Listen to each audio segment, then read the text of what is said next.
Hi, and thank you for joining me for my webinar on childhood disorders, autism and ADHD. I look forward to sharing some information with you all, and we can go ahead and get started. So this is just a disclaimer that I'm not giving any medical advice. Of course, anytime that you're seeking any type of medical care for you or your child, always be sure to consult with the doctor first. This is a little information on who I am. I think it's kind of helpful to put a name with a face. I graduated from Western Michigan University, and from there I moved to Port Orange, Florida, where I obtained my Doctor of Chiropractic degree. I'm currently practicing in Berthoud, Colorado, where I focus a lot on pediatrics and women's health. I'm currently board eligible for both my chiropractic internist diplomate and also my clinical board of nutrition. Autism. So I'm going to start with some facts going over autism and ADHD, kind of to lead us into this presentation. So a lot of these statistics are as current as possible. When the CDC dates a lot of their data, sometimes it's a few years behind where we're actually at. So a lot of this data is as of 2015. So if you can imagine kind of how much the statistics have changed in the last 10 years or so, you can imagine there's probably been other changes since 2015. So this is the most recently published data. And as of right now, 1 in 68 children are being diagnosed with autism. This rate is 4.5 times more common in boys than it is in girls. Research has also shown that in identical twins, if one has autism, the other will be affected 36 to 95% of the time. A lot of studies have also shown that parents of children with autism notice a developmental problem before their child's first birthday. So often I'll hear parents come into my office and they're very concerned whether or not their child may or may not have autism. A lot of times what will happen is their child will start to develop normally, and all of a sudden we'll start to see regression in things that they weren't having issues with before in terms of motor skills, eye contact, and communication in general. Attention deficit hyperactivity disorder, or ADHD, is one of the most common childhood disorders. It is estimated by the CDC that $31.6 billion is the combined annual cost for ADHD. This number has also continued to rise from being 7.8% of children affected in 2003 to 11% in 2011. So you can see that's been a pretty significant jump.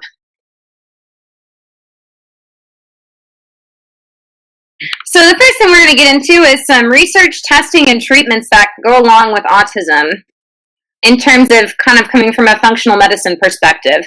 So a lot of symptoms that we'll see in these children are social impairments, cognitive impairments, communication difficulties, repetitive issues, anxiety.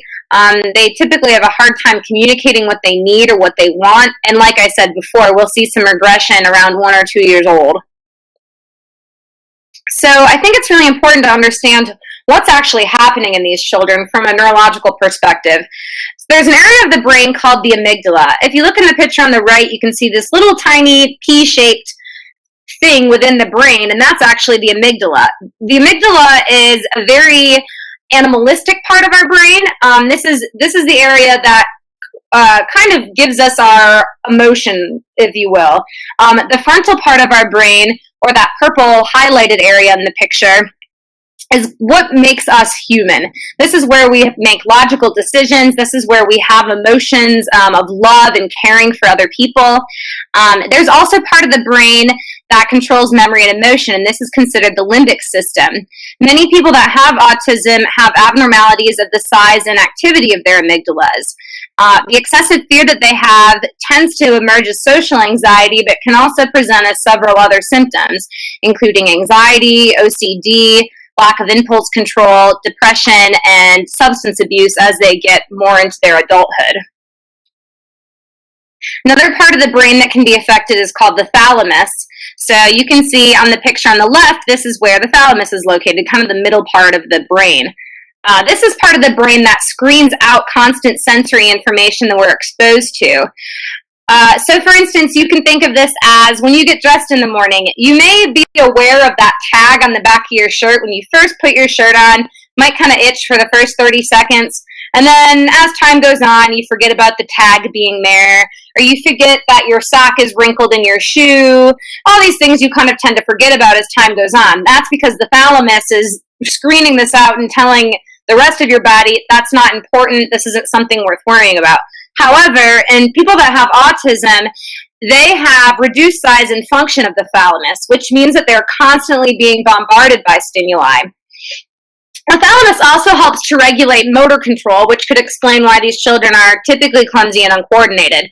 So if you think they already have a thalamus that's not screening out these types of sensory issues, things they might be feeling, things even that we might be hearing. Think about when you're taking a test and there's just someone that's clicking their pen over and over and over, and it's so annoying you just wish it could stop. People with autism they hear the pen clicking, they feel the tag on the back of their shirt. At the same time, they notice a major change in temperature in the room, and they're being bombarded by all of these sensory overload, and it frustrates them, and sometimes it comes out as aggression, sometimes it may come out as being not behaving very well as children. So a lot of times it's because they have a hard time actually expressing how they're feeling. Back to the thalamus, it also helps to regulate neurotransmitters, specifically serotonin and dopamine. So serotonin and dopamine are very important in terms of calming and giving us pleasure. In people with autism, these neurotransmitters are often unregulated. This stress can cause the endocrine system to release a surge of stress hormones, or something called cortisol, which can affect the amygdala even more. This puts the body into this state of, I am in a highly stressful state, I need to react. So if you remember, I said the amygdala is considered more of the animalistic part of the brain. So when the thalamus causes cortisol to rise, when it's not screening things out the way it should, this is also telling the amygdala, we're in a very stressful situation, which means you need to react. So as you can see, the imbalance between these two regions of the brain can cause some detrimental effects to occur in these people.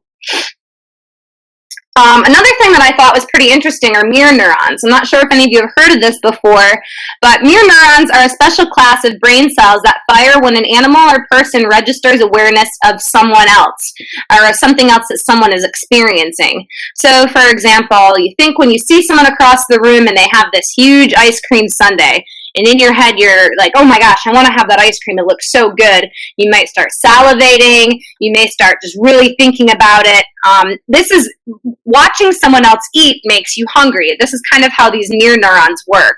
So how these are affected in people with autism is they have malfunctioning systems of mirror neurons, which makes it challenging for them to understand how other people feel. So they may look at someone and not really understand that someone is trying to care for them or that someone's trying to be empathetic towards them. They really don't understand these emotions. They actually did a study of children with autism compared to children who have developed normally so far. And what they did was they showed these children pictures of kind of emotional settings. So they showed them pictures of people being really stressed or people being really happy or people being upset, and they watched the mirror neurons in their brain, the activity of these neurons, to see whether or not they reacted.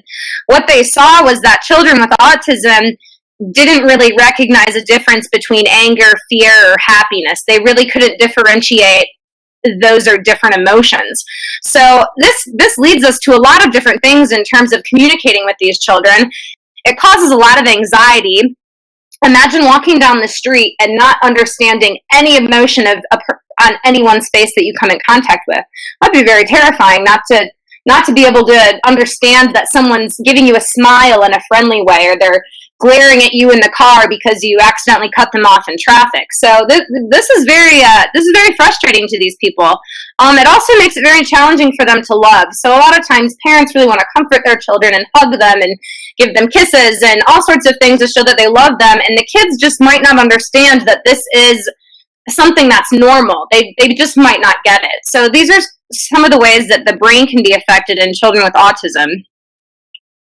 So some potential causes of autism. I know there's all sorts of research out there. What I'm focusing on today is going to be heavy metals, yeast overgrowth, inflammation and infection during pregnancy, and also gastrointestinal dysfunction. Heavy metal exposure. So excessive consumption of fish, this can actually lead to high amounts of mercury. So pregnant women shouldn't be consuming fish on a daily basis, especially ones that have high amounts of mercury in them. Mercury fillings can also leak out into the system and can affect women that are pregnant. It's not so common anymore, but some toys and paint do still contain lead, so those are things that we have to be careful when we have our children around them as well as ourselves. Seafood such as shrimp or crabs, different animal feed, pressure-treated wood, or actually playground equipment and decks can have levels of arsenic in them. Drinking water, cans, baking powder, they can all contain aluminum, and cigarette smoke can contain cadmium. So, of course, there's all sorts of other ways that you can be exposed to heavy metals. These are just a few examples of how easily we can be exposed to these things. Mercury toxicity symptoms may include nervousness, depression, unsteady walking, decreased hand-eye coordination, headaches, weakness, muscle cramps, decrease in intelligence and memory tests. As you can see, there's lots of symptoms that come with having mercury toxicity. The very interesting point to kind of make note of is a lot of these symptoms are very similar to children that have autism. They have anxiety, they have irritability, they have decreased hand-eye coordination. So sometimes it may be difficult in differentiating the two from each other. Heavy metals in baby teeth. I thought this article is pretty interesting because they're looking at the teeth of children that have autism compared to children that don't, and they're finding that there's heavy metals within these teeth. So the way that you would cut a tree in half and you could look at all of the rings and see how old the tree is similar to how we can actually look at baby teeth. So if we cut the baby tooth in half, we can look at these different layers of the tooth and find different types of metal without it. This can actually give us enough information that we can trace back when these children may have been affected with these metals. So baby teeth contain more lead and less of zinc and manganese. This was found in children with autism. These differences in metal uptake were notable during months before and after children were born. So the most notable amount of lead was found following birth, which kind of makes it interesting to think that these children must be getting exposed once they're born and not necessarily when their mom is still pregnant with them. I thought this quote was pretty interesting. We think autism begins very early, most likely in the womb, and research suggests that our environment can increase a child's risk. But by the time children are diagnosed at 3 or 4, it's hard to go back and know what the moms were exposed to, which is incredibly true. It's hard for us to remember what we ate 3 days ago, let alone what our children were exposed to years ago. So I thought that was a pretty interesting quote by Cindy Lawler. Another test looks at heavy metals in blood and urine tests. So what they found is that children have an impaired ability to excrete toxic metals. This can be due to low glutathione. Glutathione is one of the strongest antioxidants that we have in our body. This is what helps push out things like heavy metals, infections, anything that we need to clear from the body. Glutathione is key in that detoxification process. Oral antibiotics can also decrease the ability to excrete toxic metals in the feces, and the research has actually shown that antibiotics can completely inhibit the excretion of mercury. This is due to the effect on altering the gut flora. So what we'll see sometimes is these children, we put on a ton of antibiotics and they may have some sort of exposure to heavy metals. Who knows where the exposure is coming from, but let's say they're exposed to something like mercury. They have antibiotics, which makes it difficult for the body to already break these down. They have low glutathione. Their body is very much struggling to detoxify the mercury from their body. Then we kind of just turn into this cycle of constantly not being able to excrete this infection. And over time, they can start to become sensitive to foods, or they may become infected with another bacteria. So there's all sorts of things that can kind of start this cascade of events. Higher levels of toxic metals can suggest not only increased exposure, but also increased absorption and or decreased fecal excretion. So another problem that we see a lot in children with autism is they typically have GI issues, and we'll see this in children with ADHD, we'll see this in children with asthma, all of these different diseases that these children have, or there's typically some sort of GI dysfunction. What's happening when they're not moving their bowels as often as they should is that kind of all stays in their body. And if they have toxic things that they're trying to get out of them, You can think it's kind of just sitting in their gut, just creating more inflammation, creating more distress, and putting a lot more stress on the child itself. The picture on the left is a study that I was referring to in this slide.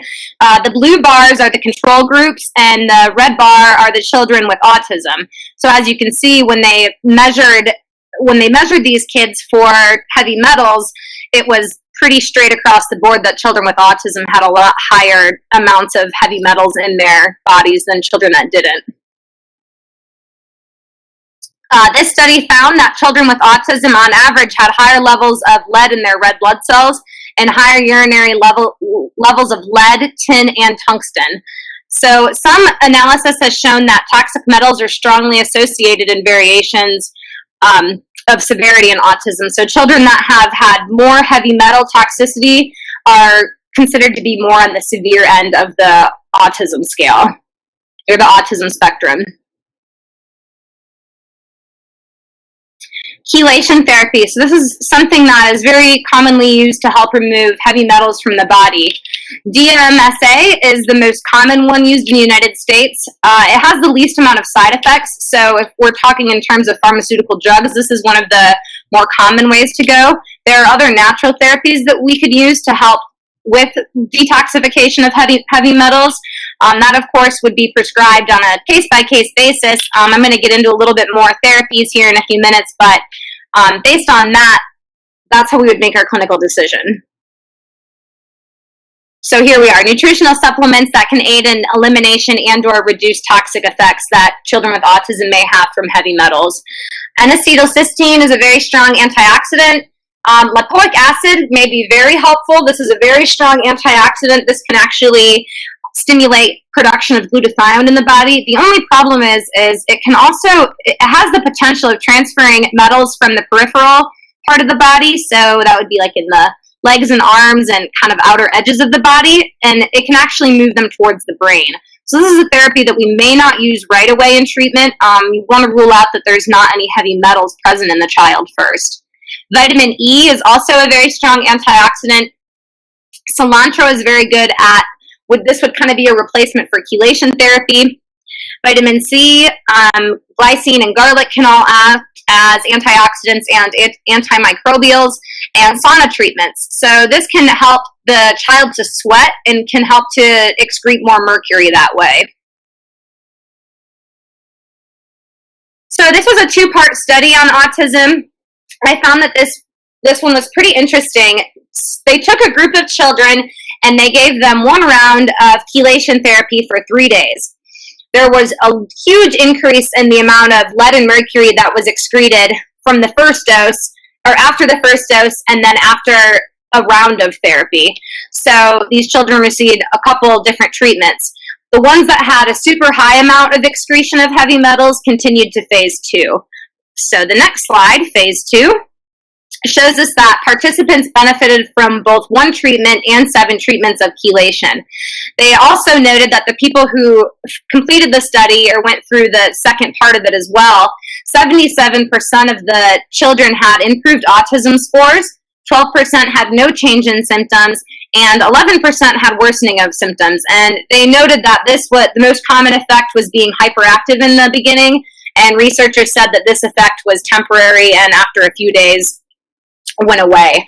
So 77% is a pretty significant improvement considering all they received was chelation therapy. They also gave the children a multivitamin for 2 months, and we're also giving them potassium and chromium because chelation can really deplete those minerals. And then, of course, giving them the multivitamin was also important because in general, chelation can deplete a lot of nutrients from the body. So we want to make sure when we're taking the bad stuff out of the body that we're not depleting the body of good things as well. Yeast overgrowth. So this study looked at the amount of yeast present in children with autism. There was an increased rate of infection by Candida albicans in the autism group versus the control group. So they found that children that had autism, 81% had overgrowth of Candida or yeast. They found that removal of gluten and casein showed to be effective at reducing the yeast. So candida can have a pretty significant effect on our bodies as children or as adults. In children, of course, we can start to see symptoms manifest that would put the child on the autism spectrum. As adults, we may notice these types of symptoms as brain fog, fatigue, joint pain, GI dysfunction, concentration issues. We may even see candida overgrowth in children with ADHD or with children with asthma. This is a very commonly overgrown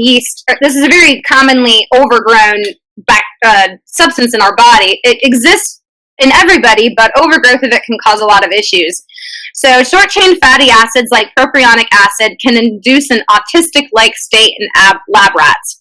So what it is it's produced in the body through the breakdown of amino acids. It's been suggested that candida can produce ammonia as a metabolite. So what happens is if propionic acid presents with ammonia metabolites in the GI tract, it can be converted into something called beta-alanine, which is structurally comparable to GABA. So as you can see, the metabolites of these two substances, as they get kind of broken down, they can interact with each other and actually cause other neurological issues. Mercury and yeast. So I kind of talked about both of these things separately, and now I'll kind of tie them together. This study wasn't performed specifically on children with autism, but I think it still proves the same point that it may when looking at children with autism. So this study looked at workers that were exposed to what was considered safe levels of mercury. They were found to have white blood cells with impaired ability to kill candida. Mercury and lead can inhibit the key white blood cell myeloperoxidase. This enzyme produces an ion, which is the body's main defense against candida.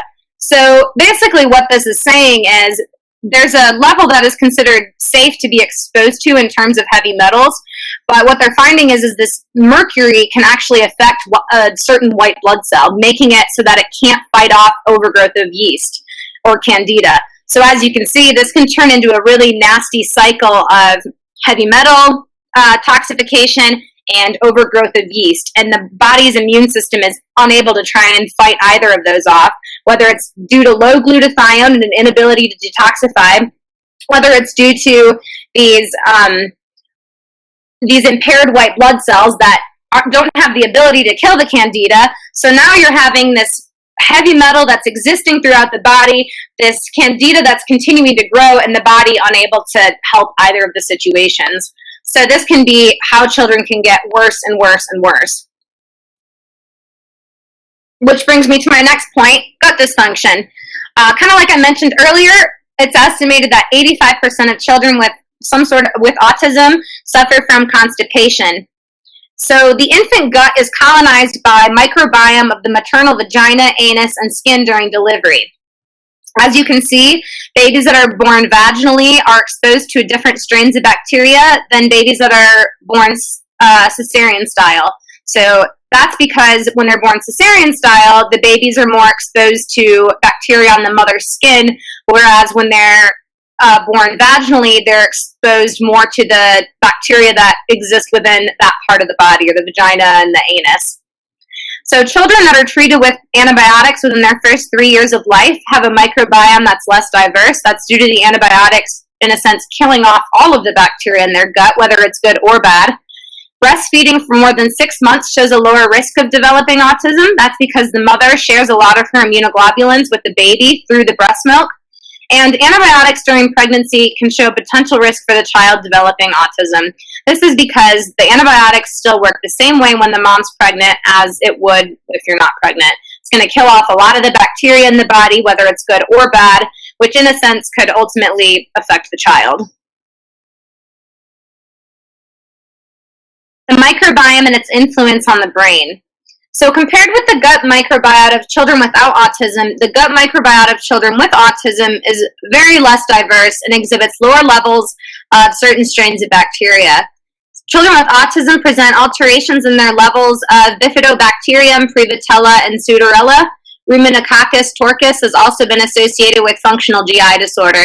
So children that have autism have a very less diverse GI tract, as you can see. A lot of times, a lot of these children have been on lots of antibiotics and most of the time, whatever they were on antibiotics for doesn't even really go away after treatment. So they just continue to be put on more and more, and they're kind of setting their guts up for this infection that'll eventually kind of start to upset them, whether it's yeast, whether it's some sort of other bacteria, but just having a less diverse microbiome can affect these children. This is also research that we're seeing in adults, which I'm going to get a little off topic for a second, but I think it's pretty interesting and I want to share this with you. So there's a lot of research that has looked at the bacteria that exists within our gut and mood disorders. One study in particular looked at fecal samples from women that identified with having lots of clinical depression and anxiety, and they compared those stool samples to women that reported no symptoms. They actually found that in the women that had depression and anxiety, they had different strains of bacteria in their gut than the women that didn't report those things. Those strains were also consistently the same from each woman. So I thought this was awesome because this shows us that the bacteria in our gut has a true influence on our brain. That's why the gut is considered to be our second brain now. There's so many different bacteria that exist. There's millions and millions of different bacteria that exist within our gut. So it has a pretty strong influence on our brain and mood, which I'll kind of connect even more here, the gut-brain axis in autism. So as you can see in this picture, the brain's at the top, the gut microbiota is at the bottom of the picture, and you can kind of see all of these different steps that cause leaky gut and how this can affect the brain, how this can affect the vagus nerve and the overall central nervous system. So the gut microbiota influences brain function through the neuroendocrine, neuroimmune, and autonomic nervous system via microbiotic toxin production. The mucosa of the GI tract contains millions of neurons, like I said, which constitute the enteric nervous system, and these regulate gastrointestinal functions. Therefore, the gut is considered the second brain, like I said. These compounds can directly influence the HPA axis, which stands for the hypopituitary axis, and they can increase circulating cortisol levels. Remember that stress hormone that I talked about. Metabolites, certain microbiota, and neuroactive compounds can activate enteric neurons and affect brain function via the vagus nerve. So you can see how these are all connected. The production of metabolites by certain microbiota, for example, lactobacillus, can cross the leaky gut to affect brain function. So let me kind of give you a run through what leaky gut is. Leaky gut can happen from all sorts of different things. Maybe it's exposure to too many antibiotics. It could be overgrowth of yeast. It could be ingestion of foods that you're sensitive or allergic to. All sorts of different things can cause this leaky gut to happen. Essentially, what's happening is the gut lining is being broken down by this inflammation, which allows different antibodies to kind of leak through the gut. Once these leak through the gut, or quote unquote move into the bloodstream, they can start to circulate throughout the body. This is why leaky gut, you'll sometimes hear people complain of fatigue, you'll hear people complain of joint pain, brain fog, some of the common symptoms that we hear. Some of this microbiota can produce neuroactive compounds such as 5-HT and GABA that can cross the leaky gut and influence brain function, which can induce abnormal behavior, as I was saying. Another part of the gut that's very important in our neurological function is the majority of serotonin is produced in our gut. So serotonin is this neurotransmitter that allows us to feel happy or more calm. And when the gut is being disrupted, you can, of course, imagine that production of neurotransmitters may not be as good as it should be. So some other testing that I'll do in office would be organic acid testing. Why we look at this is this can look at all sorts of different bacterial markers, different markers for yeast. It can look at levels of different vitamins, neurotransmitters, amino acid function in the body, all sorts of different things. So when candida grows out of balance or you have this overgrowth of yeast, like I said, it can disrupt areas of the wall, producing toxins and leading to the leaky gut. Many children in the autism spectrum have overgrowth of certain Clostridia species. This species can produce a compound called HPHPA. And this can actually disrupt dopamine metabolism by interfering with the enzyme dopamine beta hydroxylase. So what can happen with this is this Clostridia species produces this HPHPA toxin. What happens when this is really high is it will block the conversion of dopamine into norepinephrine and epinephrine, which what ends up happening is dopamine levels will get really, really, really high, and norepinephrine and epinephrine levels will become too low because the body's unable to convert the dopamine into the norepinephrine and epinephrine. So sometimes what can end up happening with excess dopamine is moodiness, temper tantrums, anxiety, aggression, and or self-injurious behavior. So that would be kids that are, pound on their heads a lot, or they hit their head against the wall, or they bang it on a pillow.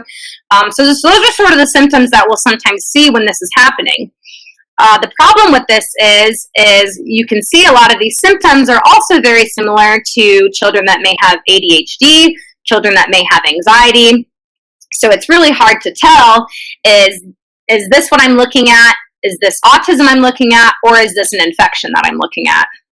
So as you can see in this picture that I have below, this HP-HbA is significantly elevated in this patient. It shouldn't be above 208, and the patient was at 350. So they're likely struggling from some of the symptoms that are listed above. Organic acids are measured in the urine because they are not reabsorbed in the kidney tubules after they're filtered. So they're often present at 100 times their concentration in blood serum. Many genetic disorders are caused by the production of an inefficient enzyme that reacts at a slower than usual rate, which can result in an accumulation of a metabolic intermediate. So like I said, this will look at a number of organic acids. It can look at vitamins, deficiencies, or excess of them. And one of the most important uses of this test is an indicator of dysbiosis, or a dysfunction of the gut.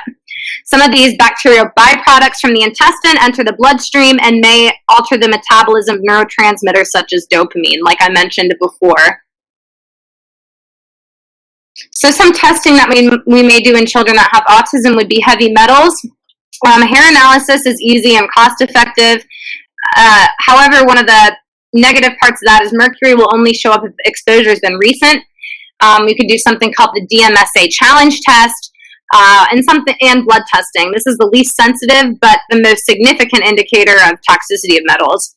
We may also look at stool samples, and this will evaluate for different fungi or yeast overgrowth, bacteria, parasites, whatever else may be existing within the GI tract. So since you saw that I was previously talking about how closely related the gut and the brain are, you can see why it would be important to potentially look at the stools of these children. We may look at immunoglobulins to see if they're fighting some sort of infection. We may run a food sensitivity test, which I'm going to get into in a few minutes here, and organic acid testing, like I previously mentioned. So this test on the left looks at different species of yeast, bacteria, and parasites in the body. This would be our stool analysis test. And the test on the right will look at different food sensitivities. So you can't see a whole lot of the stool analysis on the picture on the left, but you can kind of see the top part of it. This is a sample test. This isn't a patient, any patient information, but it shows on the far left column, the green area, that would be the bacteria that you would expect to have within the gut. That's normal. We do have good bacteria that exist within our body, so this also measures the amount of good bacteria that we have. Yellow can be flora that can potentially become negative if there's too much of it, but it also is one that may or may not have too much an effect on you either. So that looks at a lot more besides just that first panel, but this is just a picture so you can see kind of what this test looks like. The US Biotech one, or the food sensitivity one, again, this is just a sample report, so there is no patient information on this page. This looks at food sensitivities. So a big difference in looking at sensitivities versus allergies is the type of immunoglobulin response. Typically, when people hear allergies, you'll think of a child eating peanuts and their throat swelling up, their lips getting really red and swollen, and they might start choking, and they need an EpiPen right now, or they're going to go into shock. That would be more of an IgE, or an allergic response, a severe allergic response. This test to the right will look at sensitivities. So it looks at something called IgG and IgA. IgG can create an antibody-antigen complex. So if there's present in large amounts and reactive food is still being consumed, the macrophages can't keep up, and this accumulation will release toxins. So basically what's happening is, let's say you have a sensitivity to gluten, an IgG sensitivity to gluten. If you eat gluten a little bit, you might not have enough that makes you vomit or makes you get really ill or break out in a rash, or swell or anything. But if you continue eating it all the time and your body is unable to produce enough antibodies towards this, then you may start to have symptoms like skin rash, bumps on the backs of your arms, circles underneath your eyes, fatigue, difficulty concentrating, all sorts of different things like that. Some people even notice worsening of their acne. They realize that they get more headaches. So there's a lot of things that present that you may not even associate with the foods that you're eating. IgA is similar, but this is the first line of defense in the body. So these antibodies may form to foods when the lining of the GI tract and or mucous membranes become inflamed or damaged. So IgA reactions will typically cause things like having a glass of milk, and then all of a sudden you realize you're a lot more congested or kind of snotty than you were before. You might cough up a lot more than you used to. This causes mucous membranes to secrete more. So our entire gastrointestinal tract is just covered in mucus. So if you're eating something that you're sensitive to, or you have an IgA sensitivity to, you may be releasing mucus constantly within your GI tract and be unaware of it. This excess amount of mucus can lead to inflammation, which can eventually lead to leaky gut. The problem with these, and that people typically have a hard time identifying in themselves, or they say, I don't have a problem with gluten, I can eat it and I'm fine.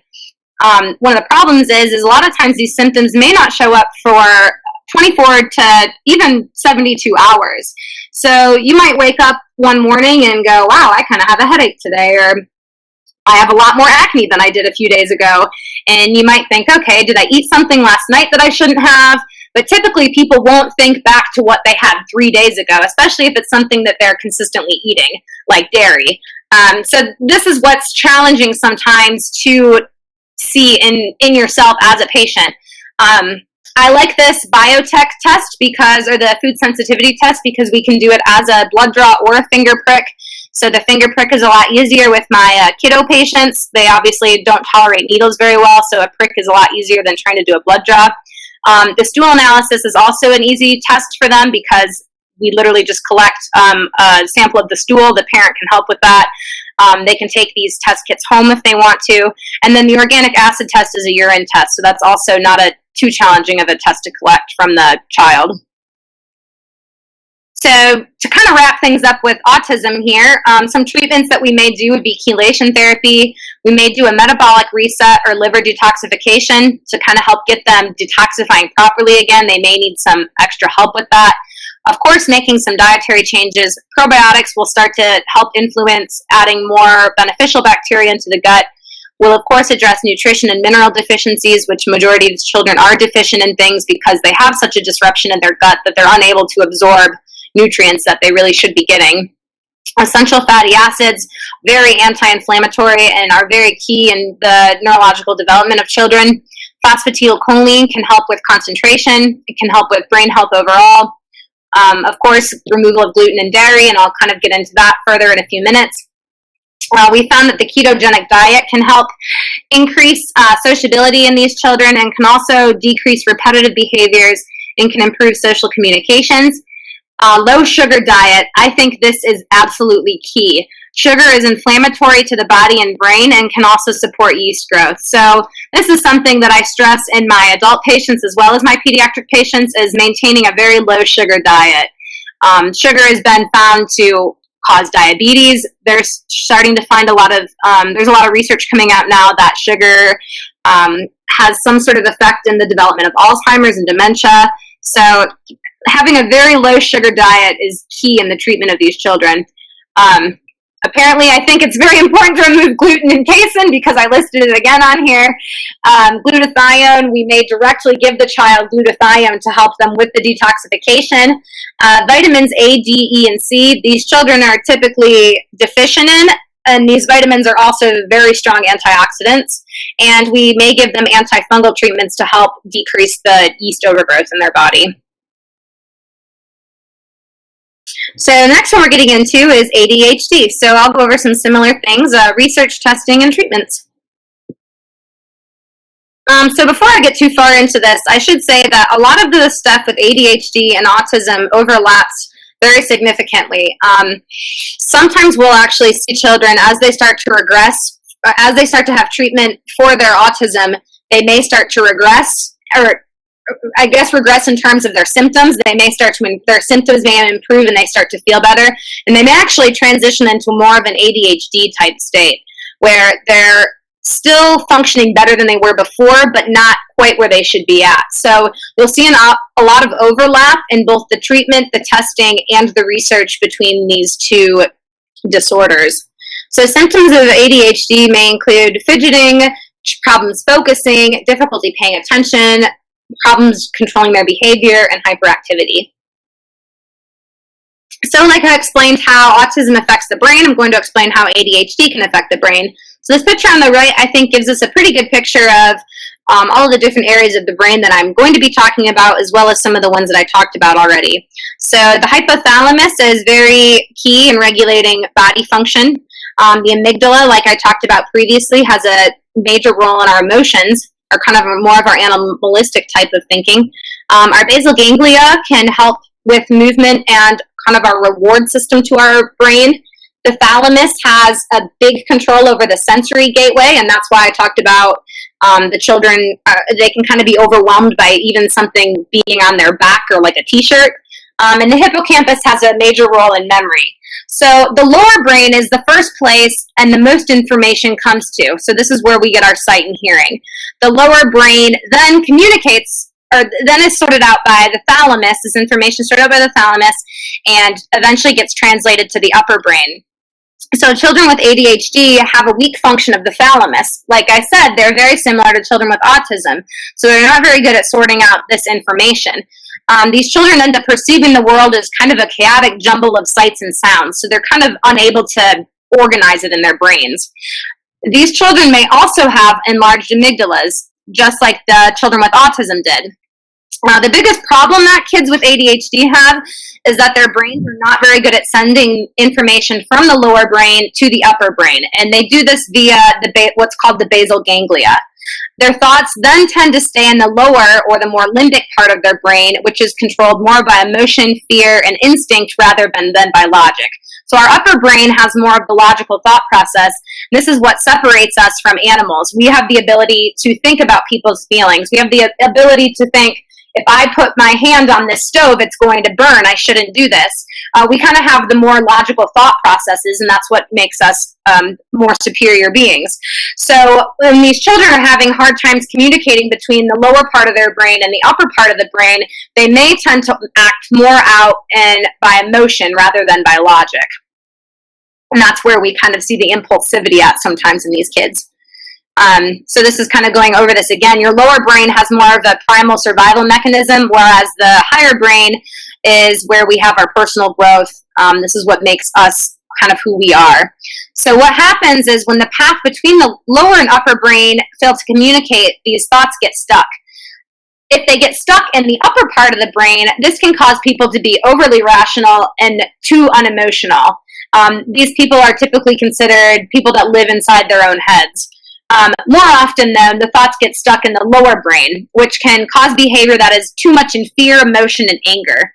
So when people that have ADHD are faced with temptations and impulses, they're unable to evaluate them rationally. This is why they're often impulsive. So even as these children move from childhood into adulthood, we may see these in different areas. So adults may be more impulsive, they may be more likely to gamble, they may be more likely to abuse alcohol or other drugs.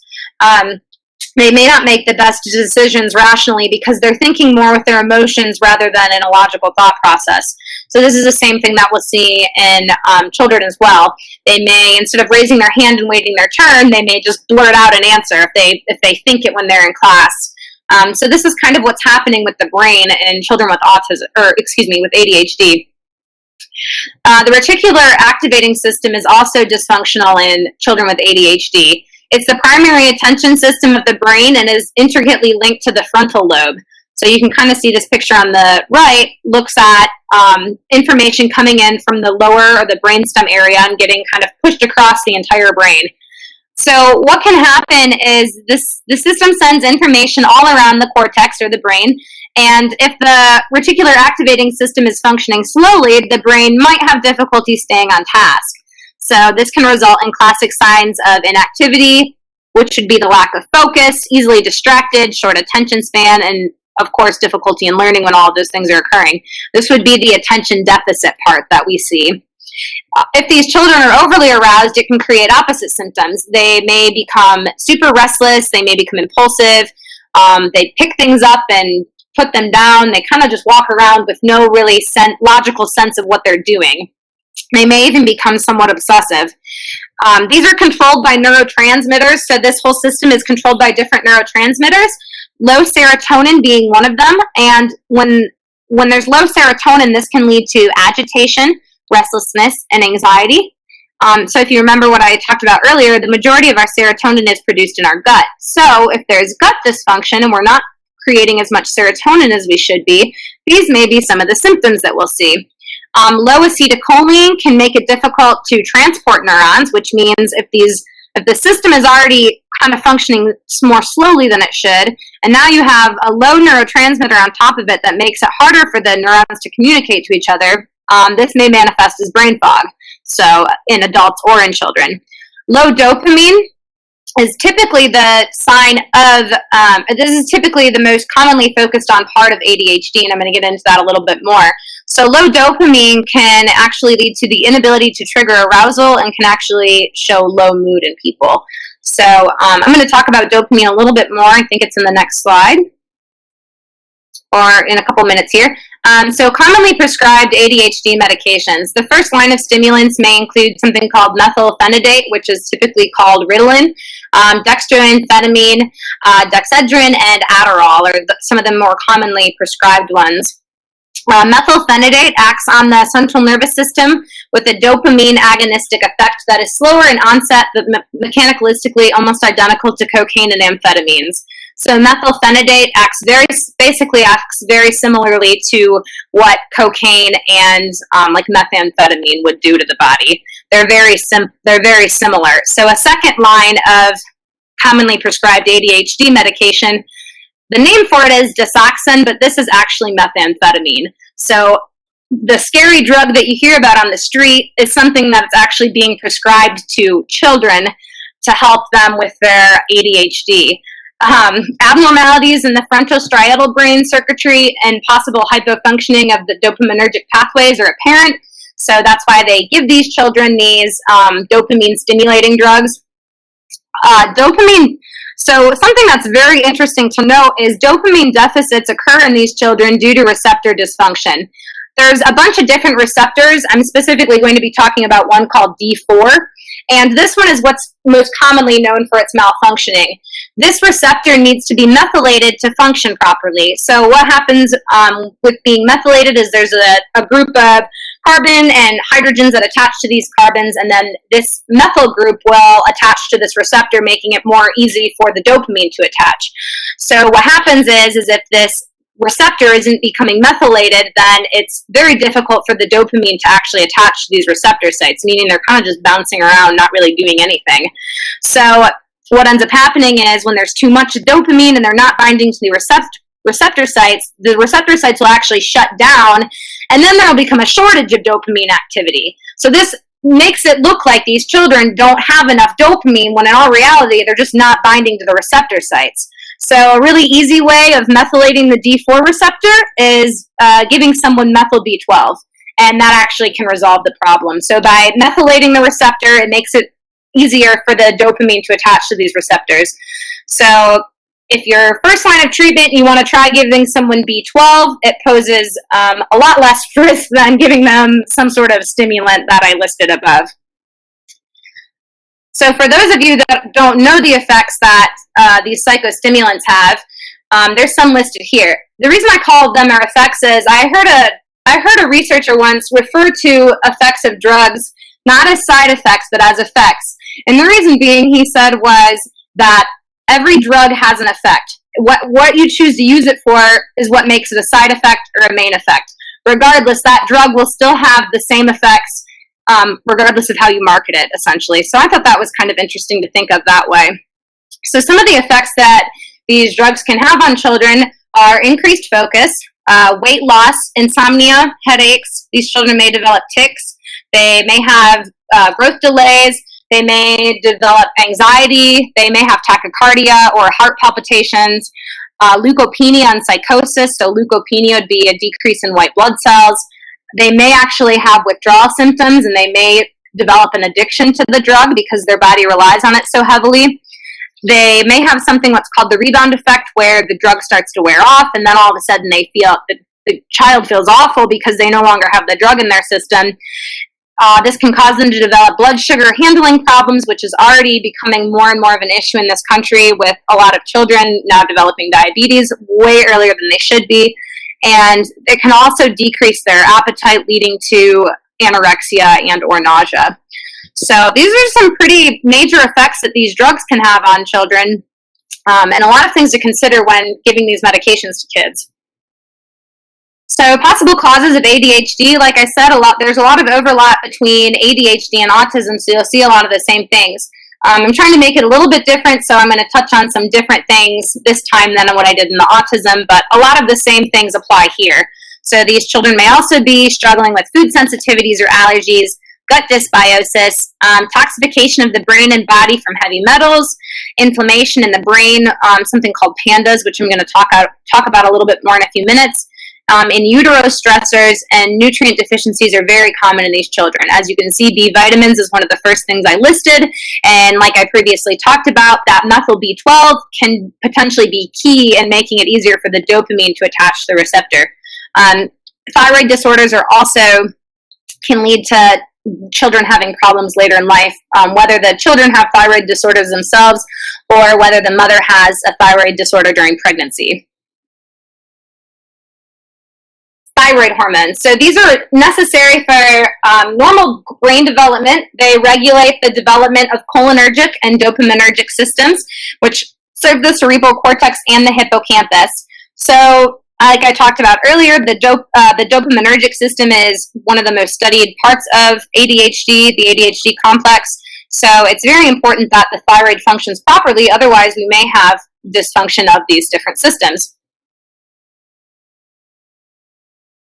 So here are the most common symptoms of both hypothyroid and hyperthyroid.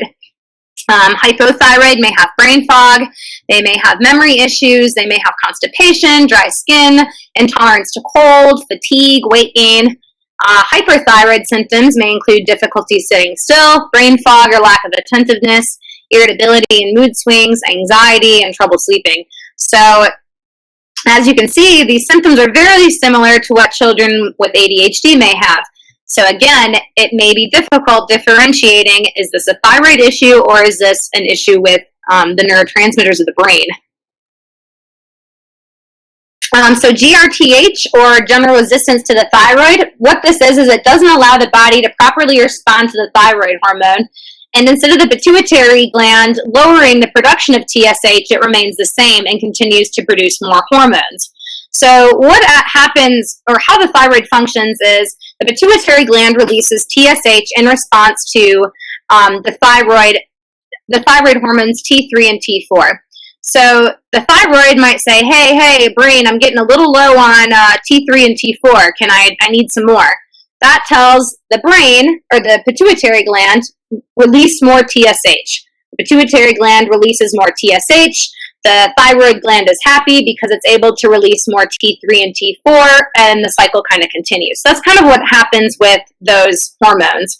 One study actually found that increases in maternal TSH in early pregnancy showed significant association with girls and ADHD symptoms later on in their life.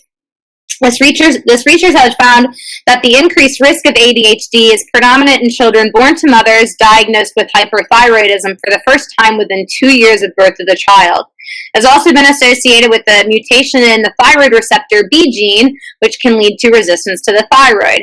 So, and I made a note there that this research has correlated similar findings in children with autism. So, monitoring the thyroid before pregnancy, during pregnancy, and even after the pregnancy is very, very important. Our thyroid hormones are kind of what regulate most of our hormones in our body. So most of the function of the thyroid can have an effect on the rest of the body. So it's very important that this gland is functioning properly. So this just kind of reiterated what I just said. It's key to check TSH, free T3, free T4, anti-TPO, and reverse T3 when checking for thyroid disorders. So TSH is the thyroid stimulating hormone that comes from the brain. Free T3 and free T4 are released by the thyroid, and reverse T3 is also something that's released from the thyroid. So free T3 is considered the most potent thyroid hormone. That's why we, of course, look at that one. The reason that I look at reverse T3, and this is something you don't typically see in traditional medical panels, the reason I look at reverse T3 is it is the inactive form of T3. So, although you may have normal blood work and you may have normal TSH, normal T3, normal T4, you may actually have a significant increase in what's called reverse T3. What happens is when there's too much reverse T3, it can actually block the free T3 from binding to its receptor sites. The reason being is reverse T3 has a higher affinity for binding to the same receptor sites as T3. So this reverse T3 will actually end up taking up all of the receptor sites, and since it's the inactive form of the hormone, it doesn't secrete any sort of hormonal activity like the T3 would. Anti-TPO looks for autoimmunity to the thyroid, which would include Hashimoto's and Graves' disease. So it's very important to look at all of these things when you're running labs on patients. Elimination diets. So this looked at 100 children, and they were assigned to either a control group or a diet group. 50 of them had a restricted diet consisting of rice, meat, veggies, some fruit, and water.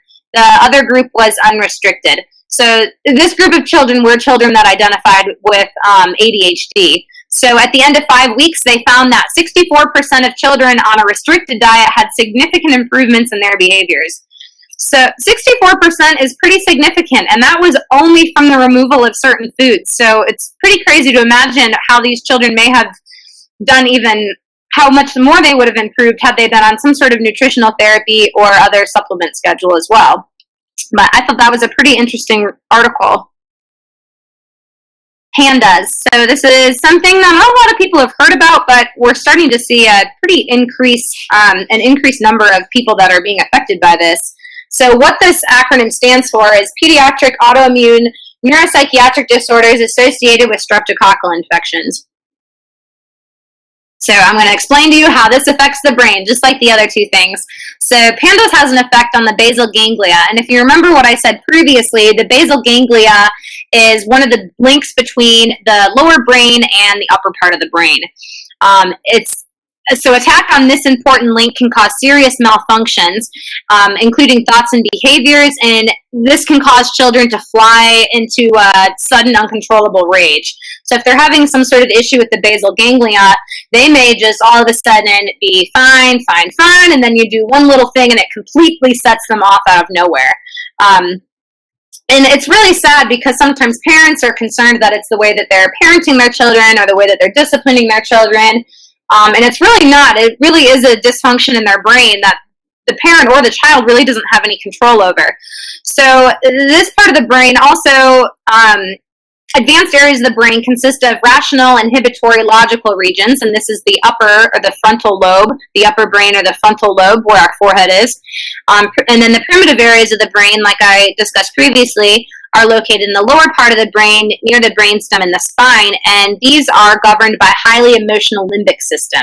So again, this includes the brain's fear center, the amygdala. So as you can see, this is a lot of the similar things that I said previously regarding autism and ADHD. These same sort of effects can start to manifest in children that are being affected with this streptococcal infection. This is kind of how it can affect their brains.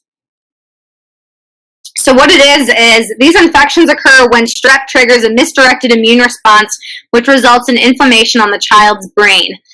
This child may quickly exhibit life-changing symptoms, including OCD, anxiety, tics, personality changes, a decline in their math or handwriting skills, sensory sensitivities, restrictive eating, and more. So these symptoms may not show up when the child is affected with their strep infection. It may show up even 6 months later as the strep has kind of existed and thrived in their body and continued to grow more and more. Another thing that people don't usually think of when it comes to strep is that it can occur in different parts of the body. Strep doesn't always affect just the throat. It can exist in the gut. It can exist anywhere in the body. So it's really important to do testing outside of the throat swab for strep throat. The PANDAS network estimates that 1 in 200 children may be affected by this. That's a pretty significant number. And if you compare it to the number of children that have ADHD and the number of children that have autism, these numbers are just continuing to get smaller and smaller in terms of ratios. So it's pretty incredible that this many children are affected. A criteria for PANDAS: the hallmark trait is sudden acute and debilitating onset of anxiety and mood changes accompanied by OCD-like issues and possibly tics. This is also associated with a streptococcal A infection that has occurred immediately prior to symptoms. So like I previously said, this may take 4 to 6 months after the initial infection due to treatment not fully eradicating the bacteria or not receiving treatment at all. So these are just some different criteria that kind of define both PANDAS and PANS. So PANS is very similar to PANDAS. As you can see, it's kind of listed to the left next to it. So one thing that also I like to tell people is there's a lot of different treatments that we as natural doctors can do outside of the traditional medical system. So there's a lot of antimicrobials that we can use, antibacterials and antivirals that we can use to help treat these children or anybody that has any sort of infection without having to use antibiotics or steroids or other things that sometimes have more of negative effects on people than positive effects. So I just like to kind of stress that that's something that that's how I practice.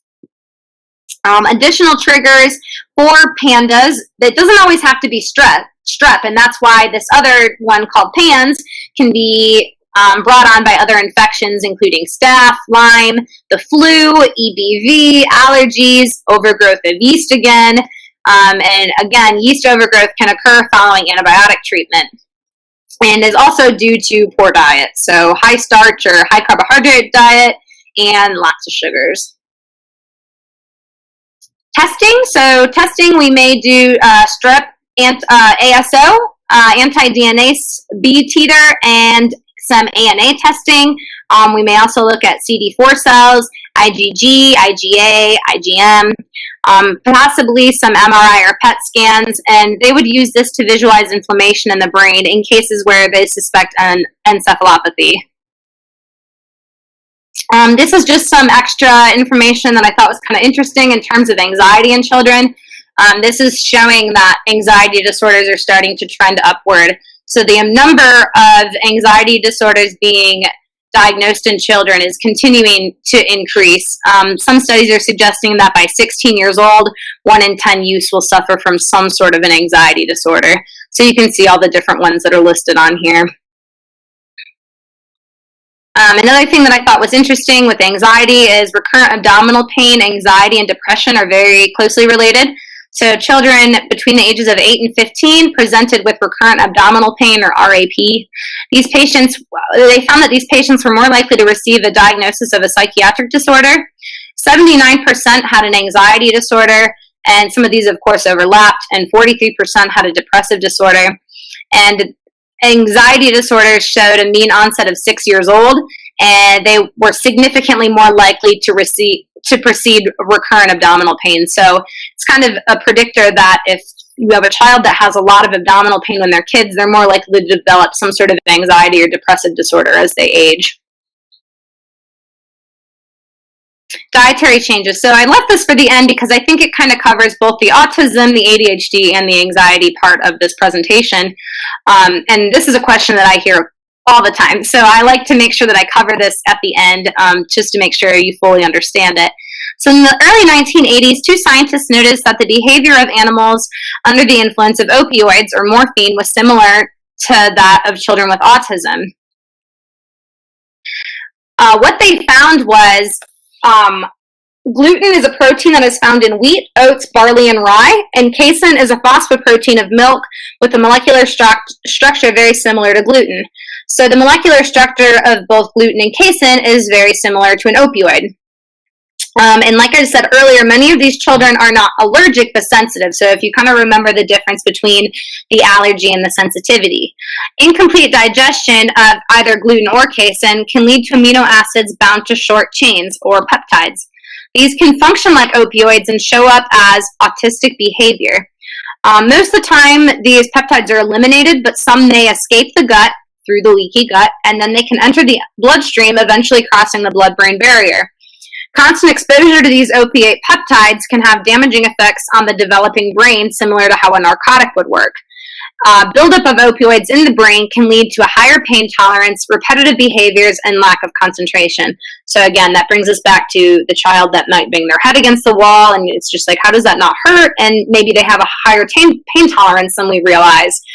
Their brain is also kind of reacting to this opioid and is causing them to have these repetitive behaviors, as well as lack of concentration in school. A lot of these children typically have poor diets, and they'll eat a lot of carbs and sugars. So I have parents come in often and they say, my child doesn't eat anything, but they love pasta, or they love sandwiches, or they love candy or cookies. The reason being is the carbohydrates and sugars will continue to feed the yeast that they most likely have growing in their body. The yeast will cause them to crave these things. So their body is kind of demanding them to eat these sorts of foods without them really understanding why.